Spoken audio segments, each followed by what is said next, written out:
Nos sentimos agradecidos al Señor por todos los hermanos que de una u otra manera han contribuido en nuestra estancia en este lugar. A Dios sea la gloria, la honra, la alabanza por los siglos de los siglos. Amén. Amén. También agradecer esta presentación de nuestra hermana pastora Andreina. Dios bendiga a su esposo. Gloria a Dios. Es maravilloso. Amén. Y vamos a buscar en Lucas capítulo 15. Lucas capítulo 15.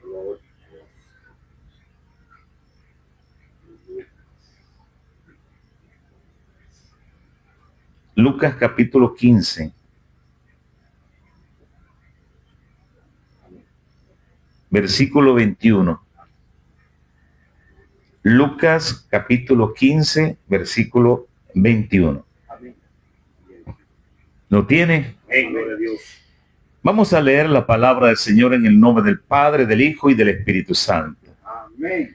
Y el Hijo le dijo: Padre, he pecado contra el cielo y contra ti. Ya no soy digno de ser llamado tu hijo. Pero el Padre dijo a sus siervos: sacad el mejor vestido y vestidle. Poned un anillo en su mano y calzados en sus pies. Y traed el becerro gordo y matadlo. Y comamos y hagamos fiesta. Porque mi hijo muerto era y ha revivido. Se había perdido y es hallado. Y comenzaron a regocijarse. Padre, gracias te doy, Señor. Tú eres el eterno, el todopoderoso, el grande. En el nombre de Jesús te doy gracias, Señor. Amén. Pueden sentarse, amados hermanos. Gloria al Señor. El capítulo 15 de Lucas se refiere a 3 parábolas, todas juntas, todas tienen el mismo mensaje: la oveja, la dracma perdida, la oveja perdida y el hijo pródigo. Tienen el mismo mensaje. Y este capítulo 15 empieza que Jesús empezó a predicarle, dice, se acercaba Jesús por todos los publicanos, pecadores, para oírle. Eso indica de que Jesús estaba predicando a todas personas y venían los pecadores y publicanos a oírle. Y dice, y los fariseos y los escribas murmuraban diciendo: este a los pecadores recibe y con ellos come. Y empezó a hablarle de un pastor que tiene 100 ovejas. Y dice que cuando se pierde una de ellas, deja las 99 en el desierto y va a buscar la que se perdió. Y una vez perdida, la pone en su hombro, se regocija y viene y la devuelve al rebaño. Él, a pesar de que podía correr mucho riesgo y peligro las 99, él dejó las 99 en el desierto y fue a buscar la que se había perdido, la que desobediente, la que brincó el rebaño. Y fue y la buscó y se alegró. Y dice la palabra del Señor que así también los ángeles del cielo, como está, y os digo que así habrá más gozo en el cielo que un pecador que se arrepienta, que por las 99, dice la palabra, justos que no tienen necesidad de arrepentimiento. Y también habla sobre la dracma, el dote de la mujer en el cual el hombre pagó, fueron 10 dracmas, pero ella perdió una. Estaba viendo este acontecimiento y 10 dracmas realmente es un dote muy pobre, muy escaso, porque una dracma es el mismo valor que era un denario. Y un denario es el pago de un día de salario, eran 10 días. Así que ese dote no era muy alto, no era mucho dinero que había dado el esposo por el dote de esa mujer. Pero esa mujer, pues se le perdió una dracma y ella, dice la palabra, que buscó una lámpara, buscó una escoba, barrió todo aquello y se apresuró a buscarla hasta que lo halló, y dice la palabra que fue de gozo para ella.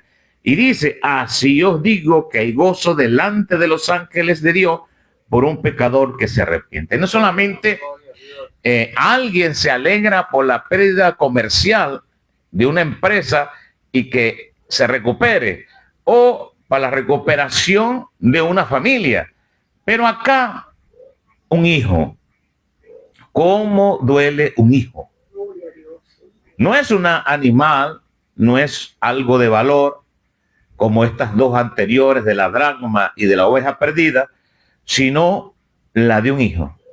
Y él habla de esta parábola de el hijo pródigo, que era un hombre muy rico, un hombre que tenía muchos bienes y tenía dos hijos, uno mayor y uno menor, y el menor pidió su fortuna, pidió su herencia. Y la palabra dice que él le dio la herencia, y él, reuniendo todo aparte de la herencia, se fue a una provincia lejana. Y en la provincia lejana vivió perdidamente en los deleites, en las cosas del mundo, y perdió todo su dinero y quedó pobre. Y ahí empezó a trabajar en las haciendas de cerdos.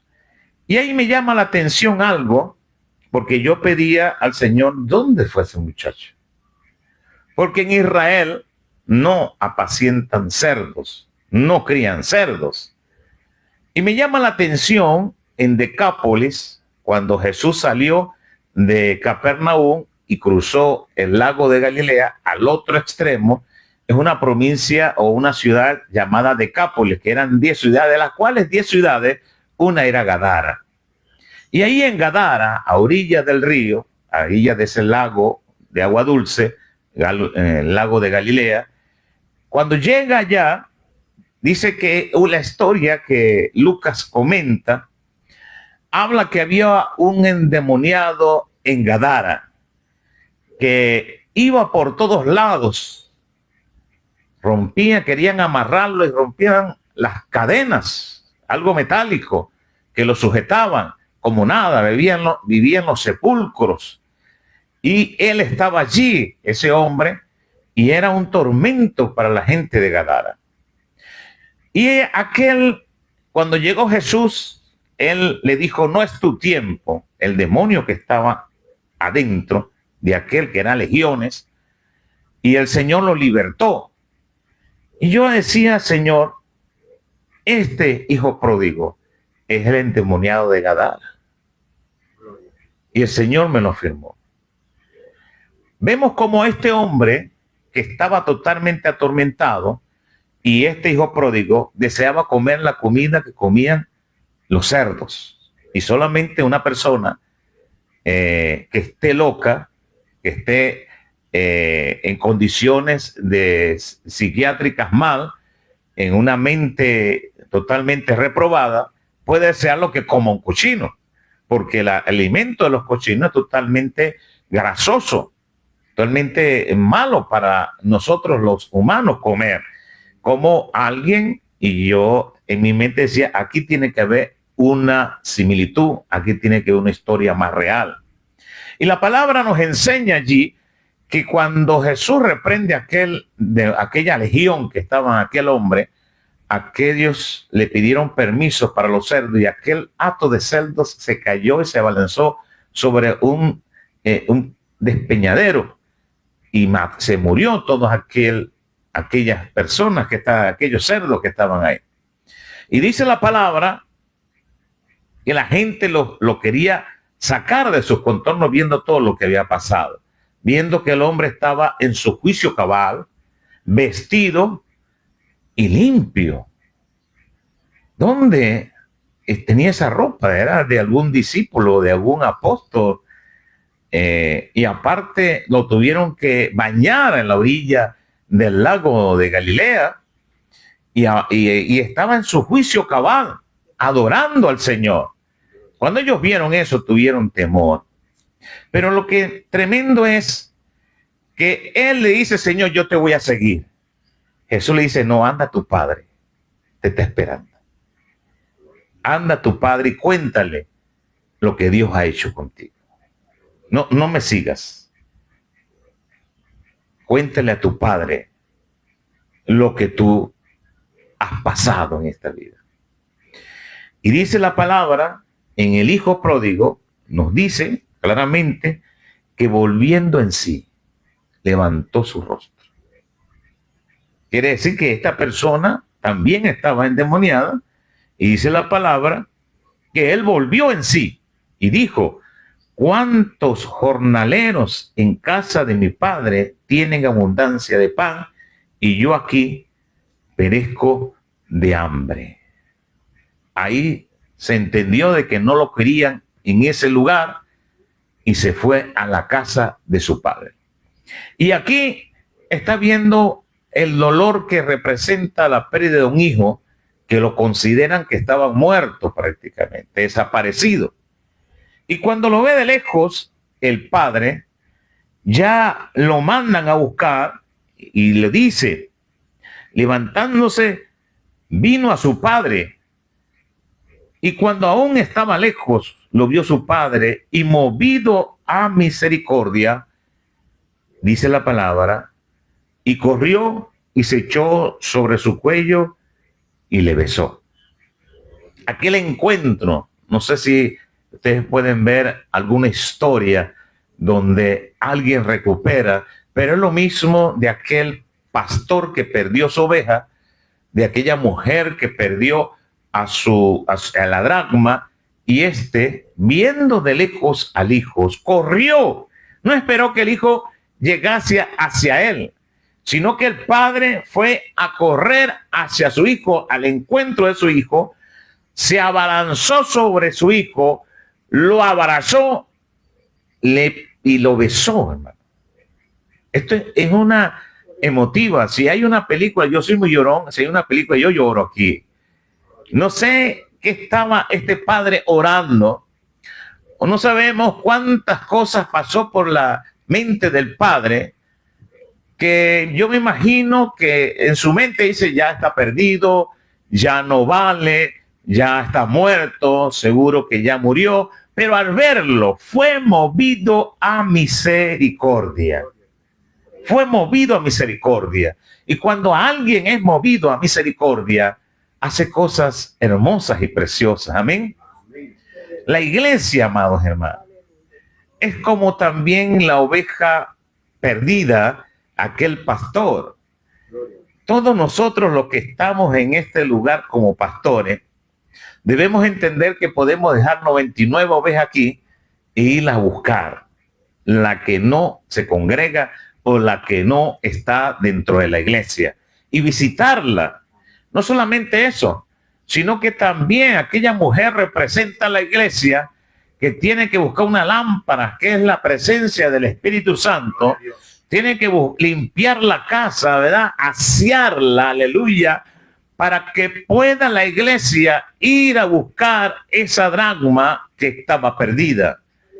Es el dote de la iglesia que nosotros debemos entender perfectamente, que ese dote que representa la iglesia y el dote que Dios dio es algo de mucho valor para nosotros. La sangre de Cristo es de mucho valor para nosotros, pero para el mundo pues no tiene valor.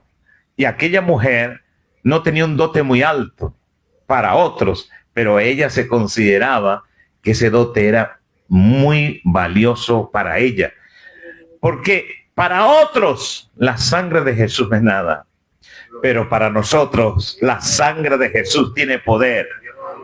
Tiene poder, alabado sea el nombre del Señor. Para otros, como dice Zacarías, ¿de dónde son esas heridas que tiene? Y él dijo, de la casa de mis amigos.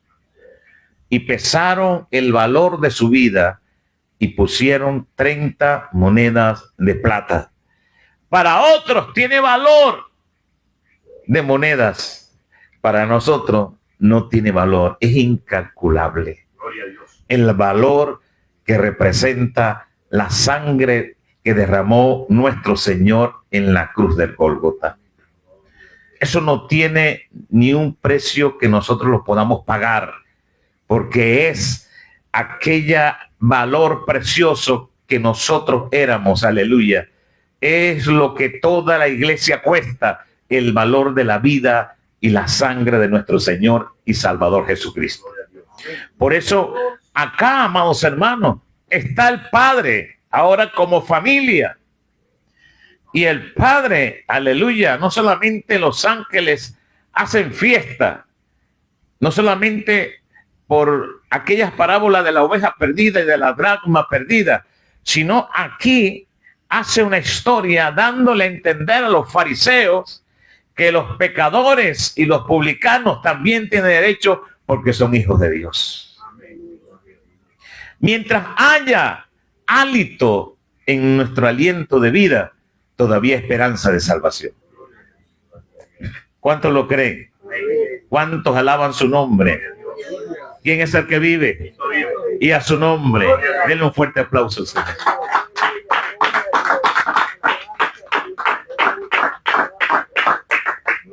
Y aquí el padre de familia corrió, abrazó a su hijo. ¿Usted cree que el padre no se alegra? Aleluya. Si los ángeles en esas dos parábolas hacían fiesta en el cielo, ¿cuánto más el Padre? Ahora no está refiriéndose a los ángeles, sino al Padre, al Todopoderoso, al que está sentado en el trono, aleluya, al que nadie ha alcanzado a mirar, ni sabemos su aspecto, ni hemos escuchado su voz, al que vive en una luz inaccesible, al que ningún ojo, ni los ángeles pueden mirarlo. No tienen esa autorización, ni siquiera el poder de mirarlo. Alabado sea el nombre del Señor. No tienen. Por eso el Padre dice que fue a buscarlo, a besarlo, a abrazarlo. Y me imagino del lugar donde lo abrazó hasta llegar a su casa, empezó a darle órdenes, diciéndole aquí, hablándole a él, y diciéndole, trae, dice, saca el mejor vestido y vestirle. Ese abrazo y traerlo hasta su casa y hablarle a los siervos trajo consigo una victoria. Amén. Trajo consigo algo maravilloso, algo poderoso. ¿Cuántos lo creen? Por eso acá, amados hermanos, estaba hablando de aquel vestido que nos cubre a nosotros también, porque nosotros también estamos en una presencia hermosa y poderosa. Nosotros también nos vistieron con unas vestiduras blancas y resplandecientes. A nosotros se nos dieron un vestido lino, amén. Nos dio una vestidura de poder y de gloria. No solamente la vestidura, sino ponerle un anillo en su mano. Cuando él se fue, yo me imagino que tenía ese anillo, porque allá es un anillo de autoridad, representa. Él lo perdió su anillo, pero él le está diciendo, trae. Esto representa, amados hermanos, acá, representa que nadie tiene un anillo y le va a decir, tráigame un anillo. Eso no existe. Al menos que él esté preparado pensando en ese anillo, en que iba a regresar. Yo creo que nuestro Dios está esperando nuestra llegada al cielo. Aleluya. Porque hacer esto significa que él lo estaba esperando. Alabado sea el nombre del Señor. Él estaba esperando que llegase ese momento para él darle un vestido nuevo, un momento para darle un anillo, y dice la palabra, un calzado. El anillo, las vestiduras, todo tiene un significado espiritual, porque dependiendo nuestra vestidura, es el cargo que nosotros podemos ocupar en la presencia de Dios. Gloria a Dios. En aquel Jacob Israel le hizo unas vestiduras de colores, porque era su hijo preferido. Y cuando aquel faraón le dijo a él vestirlo con vestiduras reales. Y a nosotros dice la palabra que seremos reales sacerdotes. Y los reales sacerdotes eran solamente un hombre que entraba una vez al año.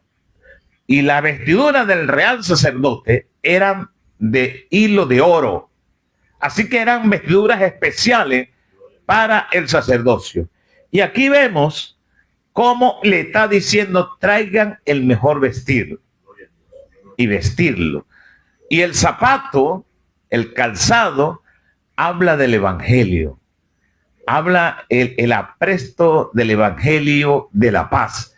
Quiere decir que cualquiera que Dios lo llame del mundo está capacitado para llevar el mensaje de la palabra del Señor. Amén. No solamente estas tres cosas, sino que dijo, matad al becerro más gordo. Eso significa un sacrificio. Sacrificó al animal mejor que tenía en su hacienda. El sacrificio que hizo Jesucristo por nosotros valió todo. Era el mejor sacrificio. No era cualquier cosa. Dice la palabra que los más ricos llevaban becerros de 2 años. Los menos llevaban ovejas o carneros. Y los más pobres llevaban tórtolas, aves. Quiere decir que dependiendo la cantidad de posición social, de dinero que podía tener, era el sacrificio. Y si un rico traía un corderito, decía, no, esto no es ofrenda para ti. O si alguien de la clase media traía unas tórtolas, le decía, no, esto no es para ti. Esto no es para ti. Porque las tórtolas no se crían, ellos lo agarran silvestremente y tenían que llevar 2 tórtolas, 2 aves. Por lo cual Dios no les